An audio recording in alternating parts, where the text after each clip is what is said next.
ناظرین، کبھی آپ نے سوچا ہے کہ ایک عورت کی آنکھوں سے بہنے والے آنسو آسمانوں کو ہلا سکتے ہیں؟ کبھی آپ نے سنا ہے کہ ایک عورت کی دعا زمین سے نہیں بلکہ براہ راست اللہ کے عرش تک پہنچتی ہے؟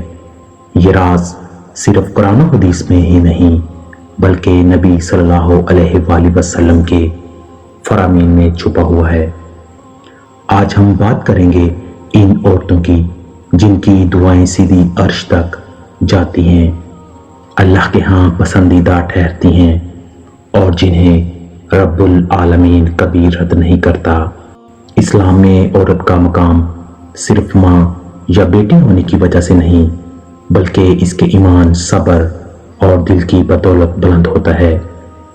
نبی کریم صلی اللہ علیہ وآلہ وسلم نے فرمایا، عورت اگر 5 وقت کی نماز پڑھے، رمضان کے روزے رکھے، اپنی عزت و عصمت کی حفاظت کرے اور اپنے شوہر کی فرمانبرداری کرے تو اس سے کہا جائے گا جنت کے جس دروازے سے چاہے داخل ہو جاؤ۔ یعنی ایسی عورت جب اللہ سے دعا کرتی ہے تو اس کی دعا کبھی رکتی نہیں بلکہ فوراً اوپر جاتی ہے۔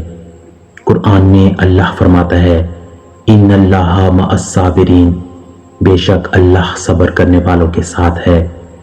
وہ عورت جو غربت میں بھی صبر کرے، بیماری میں بھی اللہ کو یاد کرے اور مشکلات میں شکوہ نہ کرے، اس کی دعا سیدھا عرش تک جاتی ہے۔ ایک ماں جو اپنے بچوں کے لیے کھانے کا انتظام نہ ہونے کے باوجود اللہ سے کہتی ہے، یا اللہ تو رزق دینے والا ہے، میرے بچوں کے رزق کا بندوبست فرما، ایسی دعا کبھی خالی واپس نہیں جاتی۔ نبی صلی اللہ علیہ وآلہ وسلم نے فرمایا، اگر عورت اپنے شوہر کو خوش رکھے اور اس کی اجازت کے بغیر گھر سے نہ نکلے تو آسمان کے فرشتے اس پر رحمت بھیجتے ہیں۔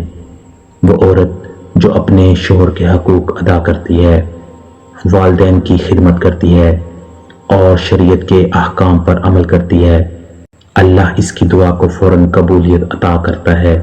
نبی صلی اللہ علیہ وآلہ وسلم نے فرمایا، نماز دین کا ستون ہے۔ وہ عورت جو دن میں 5 بار اللہ کے سامنے جھکتی ہے، جب ہاتھ اٹھا کر دعا کرتی ہے تو اللہ فرماتا ہے، اے میری بندی، مانگ، میں ضرور عطا کروں گا۔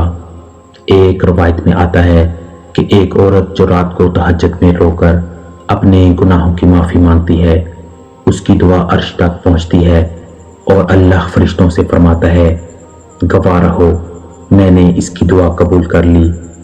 ماں کی دعا کا مقام سب سے بلند ہے۔ نبی صلی اللہ علیہ وآلہ وسلم نے فرمایا، ماں کے قدموں تلے جنت ہے۔ ایک ماں جب اپنے بچوں کے لیے ہاتھ اٹھاتی ہے تو عرش کے دروازے کھل جاتے ہیں۔ حضرت موسیٰ علیہ السلام کی والدہ نے جب بچے کو دریائے نیل میں ڈالنے سے پہلے اللہ سے دعا کی تھی، وہ دعا عرش تک پہنچی اور اللہ نے بچے کو فرعون کے گھر میں حفاظت عطا کی۔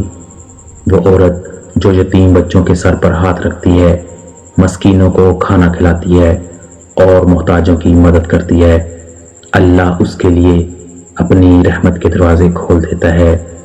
ایک حدیث میں ہے، یتیم کے سر پر ہاتھ پھیرنے سے دل میں نرمی آتی ہے اور دعائیں قبول ہوتی ہیں۔ ایسی عورت کی دعا سیدھی عرش الہی تک پہنچتی ہے۔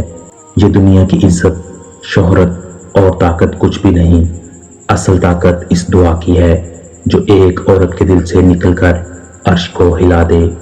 کچھ عورتیں دنیا میں گمنام رہتی ہیں، کوئی ان کا نام نہیں جانتا، نہ کوئی ان کی تصویر کسی اخبار میں چھپتی ہے، لیکن آسمانوں پر ان کی پہچان فرشتے کرتے ہیں۔